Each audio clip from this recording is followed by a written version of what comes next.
Information Minister al-Zoubi says combating terrorism in Syria and the region cannot be carried out away from the Syrian state and leadership.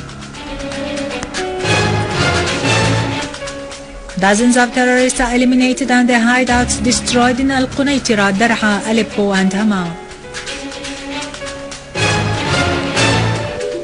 A UN report affirms that the Yazidis are being exposed to a genocide attempt by the terrorist ISIS organization.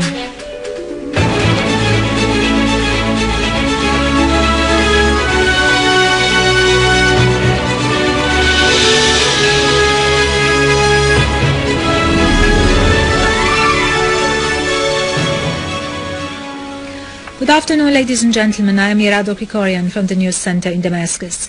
Foreign and Expatriates Minister Walid al-Muallim received this morning the UN Secretary General's Special Envoy, Mrs. Sigrid Kaag, and the delegation accompanying her. The conversation centered on Syria's implementation of its undertakings in accordance with the Chemical Weapons Prohibition Agreement and the decisions of the Executive Council in this regard. Emphasis was laid on the need to continue constructive cooperation between Syria and the OPCW and the closure of the Syrian chemical weapons elimination file. Mr. al-Muallim voiced Syria's keenness that it be dealt with as a state that is a signatory to the agreement without distinction or politicization. He added that the unprecedented success was due to the close and honest cooperation with the joint mission led by Kaag and her team. On her part, Kaag expressed satisfaction over what has been so far achieved, adding that getting rid of the Syrian chemical weapons was a positive precedent in the history of the UN and the Chemical Weapons Prohibition Organization. Dr. Maqdad had earlier held talks with Kaag and the delegation accompanying her, during which discussion revolved on relevant issues and ways of cooperation regarding them in the future. Syria's permanent representative to the UN, Dr. Bashar al-Jafari, has said the Israeli occupation authorities have never cared about the international organization or the resolutions issued by it. During a UN Security Council's session on the Middle East, al-Jafari said it was time for the UN to move to bring to account the terrorist Turkish, Saudi, Qatari, Israeli alliance that seeks to destroy Syria through terrorizing the Syrian people, shedding their blood and eliminating the Palestinian people with the objective of realizing the project of the so-called Israel's Judaization. Such illegal alliances, al-Jafari added, set up by the USA and Britain outside the framework of the UN Security Council have caused devastation, chaos and terrorism in the world, in contravention of the international law and the UN Charter's provisions. Information Minister al-Zoubi has said that combating terrorism in Syria and the region cannot be carried out away from the Syrian state and leadership. He affirmed that Syria's absence in the coalition and the lack of coordination with it would not change its stand about the importance of fighting terrorism. In a televised interview with the Syrian Arab TV, al-Zoubi stressed that Ain al-Arab is a Syrian land and its people are part of the Syrian people, and any idea to the contrary is a mere attempt to realize political objectives and deal a blow to the Syrian state and leadership. Al-Zoubi noted that Syria will not hesitate to practice its military, political, social, economic and human role towards all Syrian provinces, from the smallest village to the largest city. On Erdogan's talk about buffer zones considering Ain al-Arab as a strategic area, al-Zoubi said, Ain al-Arab is a Syrian, not Turkish land, a fact that must be clear to everyone. Regarding the YouTube video released by the terrorists on taking under their control 3 aircraft at Al-Jarrah military airport in Aleppo, al-Zoubi said, the 3 aircrafts were old and out of work, which the terrorists tried to fly but were immediately intercepted by the Syrian Arab Air Force, which destroyed 2 of them as search is underway for the 3rd.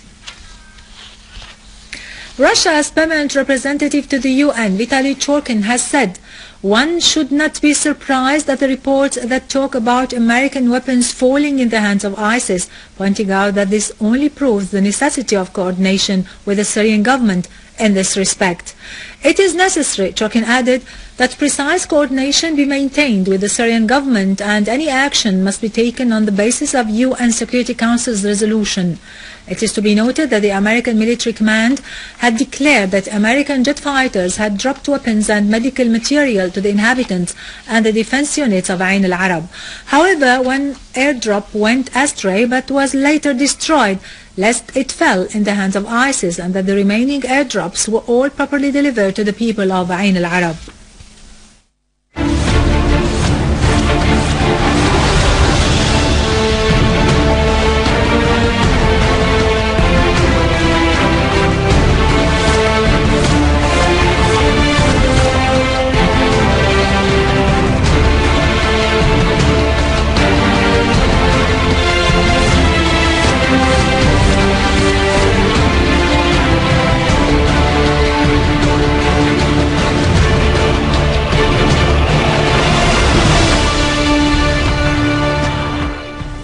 Welcome back. A military source said that Syrian Arab Army units foiled an infiltration attempt into Al-Marouj area and the road leading to the Institute of the Scientific Research. The Syrian Arab Army killed and wounded a number of terrorists and destroyed their vehicles. It also destroyed their dens in Talat al-Kurum, Jaba and Manat al-Hsan in Al-Qunaytira countryside. In Dar'a, a military source said that Syrian Arab Army units eliminated dozens of terrorists in 6 different locations and inflicted heavy losses upon other terrorist groups in Dar'a al-Balad. In Homs, Syrian Arab Army units destroyed the terrorist den for al-Nusra front in Al-War area, including terrorist leaders. The Syrian Arab Army also destroyed terrorist dens in Al-Rastan and Jaz al-Masadda in Homs countryside. In Hama countryside, Syrian Arab Army units eliminated dozens of terrorists and wounded others in 6 different towns. In Aleppo, Syrian Arab Army units targeted terrorists in 5 locations, scoring direct hits. In Idlib countryside, Syrian Arab Army units targeted terrorists in several different areas, killing and wounding scores of them. In Homs eastern countryside, Syrian Arab Army units foiled infiltration attempts from the village of Sahrij towards Tulul al-Hawa village, killing dozens of them. The Syrian Arab Army monitored the movement of the terrorist groups in al-Jbib farms in al-Mukharram, cutting their supply routes between Al-Rastan and Hama countryside.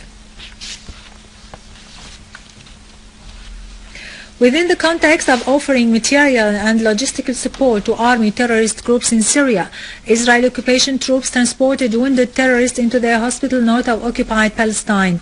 The Israeli Channel 2 reported that the Israeli army transported 2 wounded terrorists into Nahariya hospital for treatment, pointing out that at least 140 terrorists have been so far treated in Israeli jails.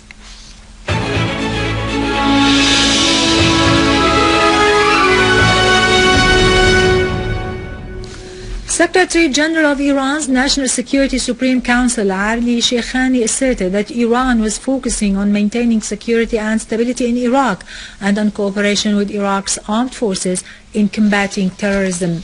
During his meeting with Iraqi Prime Minister Haidar al-Abbadi in Tehran, Shamkhani stressed that fighting terrorism and its supporters is a priority in the domain of joint cooperation between the 2 countries. For his part, al-Abbadi said that Iraq highly appreciates the cooperation with Iran to ward off terrorism as it is fighting a wide-scale war in this domain. Al-Abbadi also expressed his country's willingness to enhance economic and trade relations with Iran. Meanwhile, Iraqi army continued its operations against ISIL terrorist organization, killing a large number of terrorists, destroying their hideouts and vehicles in Al-Anbar and southeast of the capital, Baghdad. Iraqi armed forces also seized a warehouse of ammunition and explosive devices in the area of Tel Dahab, south of Baghdad. In Al-Anbar, west of Iraq, a security source said that security forces backed by the tribesmen have been fighting fierce battles with ISIL at Amiriyat al-Fallujah, leaving more than 30 terrorists killed or injured. In the governorate of Salah ad-Din, the security forces supported by the people started to storm into BG district.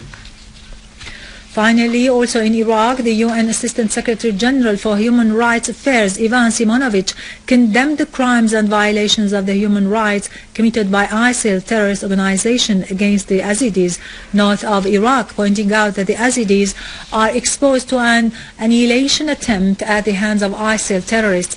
Following a visit to Iraq, Simonovic said that the atrocities committed by ISIL terrorist organization over the last 4 months amounted to war crimes. Simonovic said that he had met more than 30 Yazidis who told him about their bitter experiences at the hands of the Yazidis, including one incident in which many of their relatives were eliminated at a school. With this, to conclude our news for today. Thank you for watching.